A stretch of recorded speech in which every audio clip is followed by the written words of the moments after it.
tapi buta tupu dumnale pengorbanan katanya pengurung si uranyo hantu balah dengan sabah tetes darah yang lahir bak kepelahe katanya tanah ganto uranyo puaka perbuatan katanya pengurung si yang lebih berharga hana harga bila mana tak banding dengan satu tetes yang lahir bak kepelahe katanya.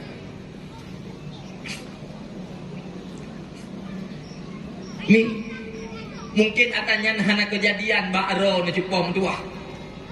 Tapi mak cakap lu urang jak-jak, urang piuh-piuh inyo piuh hidih kadang-kadang cupom tua merupa urang tuha bak binih jalan cupom tua tengah geduk kadang-kadang bijak tapi ke kami tak sedekah pada haikon mi.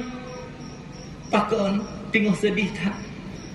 Pujut cupom tua anu yang pernah dipelahi uranyo ipujut droi musuh dengan urang si.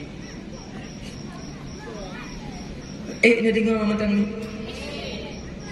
Hai ladum lako mah cakap cupom tuah takak kebega. Titun tiga yo bak katanya bengah urang laya ini ke bah peng ke katanya mai 50 lebih. Ladum payah hitam bak inang ni payah hitam. Moye jupu le inang ni nak ke bah peng ke katanya mai 50 lebih. Nyatu uramo, tu urmo. Tanya uragam mana pohara igom.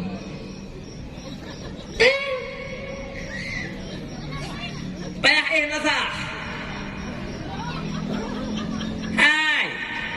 Lado minang lawetnya tak perara lagi tak perara balum beli di Egypt tu Egypt.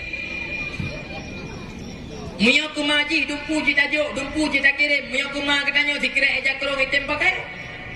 Ikem yang model-model lagi nyauri nang ada pri yang betul. Nya, uti pegah lah anak muda kampungnya. Tungku idaranya empah tari urung ibabah bengah mata di dalam 60. Ha gitu. Pakon tu. Kemurka dengan ma de gara-gara haji.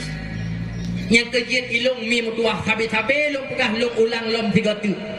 Nemabeh ngan anu ata yang jit nemabeh.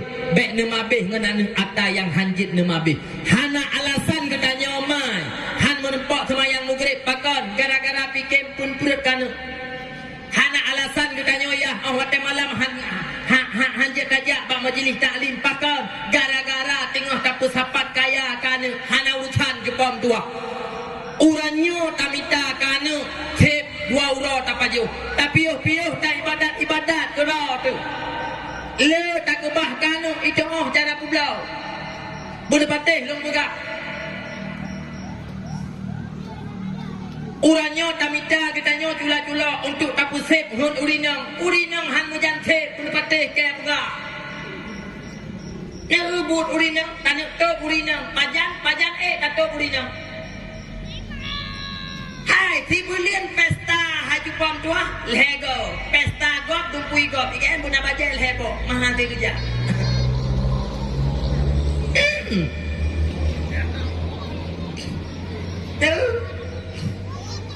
Kira aku bukan mentang.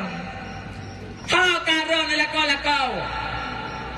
Mek sampai pak tamita rezeki tak putruk hun urinang. Han mujan sep yang urinang. Ladum katanya agam mulak. Ai, mah cakap ku pegah. Ladum igo katanya lakau hantar domestika. Oh, hantar domeko. Ladum oh mantang ka kuning lagi oh naga. Pada putruk hun urinang. Buat pateh lo pegah hai.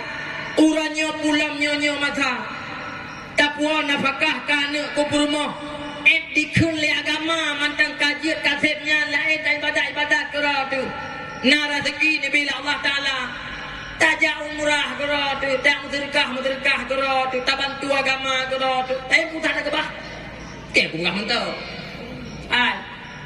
inang ladum yang na agama yang hana agama inang mah cakap lagi babak gop cupom tua ladum minang, ladum purmo, mei kita nyolako, apa tenatra tu? Ya, apa tenatranya pulang musuh tawa tupu celiji, jepom tuah punoh-punohnya ada pun harap. Sui watai pegah habang yang berdingung, berdibang, gitu. Tapi miatra tika hanali cupom tua bulom gutanya musuh ka sakit makit ka darah mame nya hana cerita ana cerita ha tabah kelembu ngau tanya punggung gugok jo ke ku bukan mentau ha uji